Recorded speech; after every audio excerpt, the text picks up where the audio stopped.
It's become a luxury rather than a necessity on our shores. Frustrated Nigerians vent their anger on relevant authorities. Uche James Iroha has taken all these emotions and built them into an exhibition titled Power and Powers at the Omenka Gallery in Lagos. The darkness in the hall to the monochrome images on the wall makes it more vivid. Everywhere looks black. The color is chosen to capture the feelings of a people in despair, living in the bondage of leaders who have not been able to fix a basic, but rather mouth reforms that add to the bag of empty promises. There's no light. There's no light. And what really is the shocking thing that when you look at the efforts to create the light, we don't see a light. It's a critique of successive governments who have continued to promise constant power supply, which affects every sphere of the Nigerian economy. Everybody is affected by the fact that we don't have light, and it's a pity that a country of our size, a country that is supposed to be on the world map for great things, is still having to deal with the issue of power supply at this critical point in our history.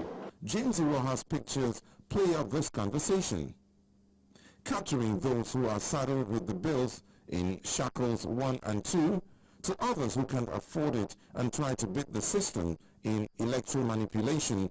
Then the vandals add insult to injury. The ones who should be part of the solution to this problem are not left out of this visual talk shop. They sit and stare, doing nothing in enthroned, because staying mum makes them smile to the bank. They can shoot you a 70,000, 60,000 bill for a one-bedroom apartment.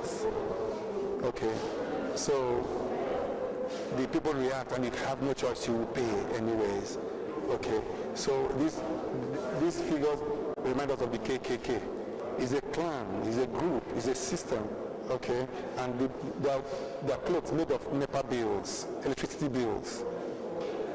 All of them were stitched together to create these effigies. But it wasn't always this way. James Iroha believes a long list of knots sent the country down this dark road. Some of them are a lack of maintenance, which reared its ugly head in the 1980s.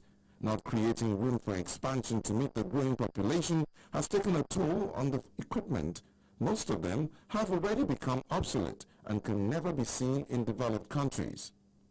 An example is the wires that still pose a major danger in some communities. Rural areas haven't seen these many dangling wires, talk less of light. I'm trying to instigate the public and even the government, people who are involved, also to move beyond complacency, that this is not irregular, it's not normal. Because we are beginning to feel complacent about it. I can buy a big gen, it's okay. I can buy inverters, it's okay. It's not okay. Those who can afford it take solace in a generator, which could drill a big hole in one's pocket. The smaller ones come with a lot of noise, and their emissions have health implications. That piece is called the umbilical mortgage. And we're looking at a situation where a baby shows up in this world as a Nigerian and is already in trouble of pollution, breathing carbon monoxide from exhaust fumes of generators. His father's resources are depleting because he has to share petrol, oil, servicing, and milk. Power is explored from two angles, as electricity and in leadership.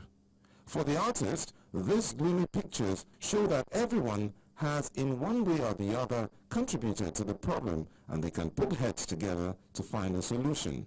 Many people think that art is just about decorating, or art is just for aesthetic purposes, but art has a much bigger role than that, and Uche James Iroha has been able to utilize his camera, in shaping society. The visual arts graduate from the University of Port Harcourt, Rivers State, insists that he did not need any inspiration to capture these images.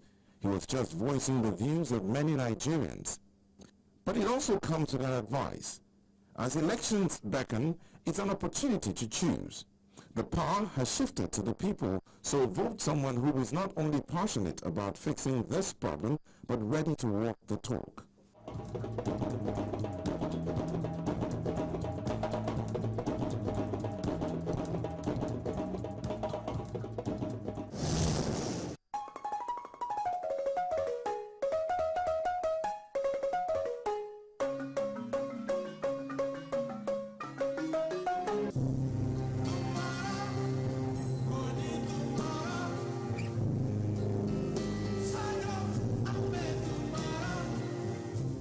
Born on March 9, 1939 in Osun State, southwest Nigeria, Professor Dr.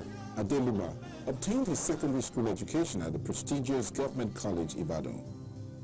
He went on to the University College Ibadan, then an affiliate of the University of London, from September 1958 to June 1962. Adeluba, who apart from serving as culture director to the older Oyo State Arts Council, he was also the director of Nigeria's drama entry during Festac 77. He also worked with some of the finest scholars of theatre, including Wole Soyinka, J.P. Clark, Duroni, amongst others. The erudite scholar, Dr. Adeluba, has passed on. He died on November the 23rd in Ibadan after a surgery.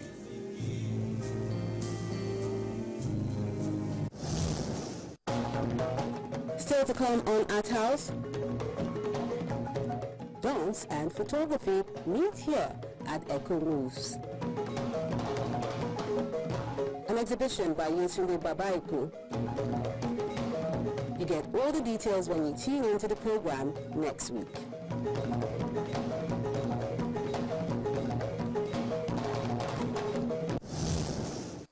And with that, we come to the end of another exciting edition of the show. Thank you so much for being a part of it. And always remember that the conversation continues online. You can see all our platforms there on your screen. And we'll always love to hear from you. I'm Melinda Kinwami. Have a lovely day.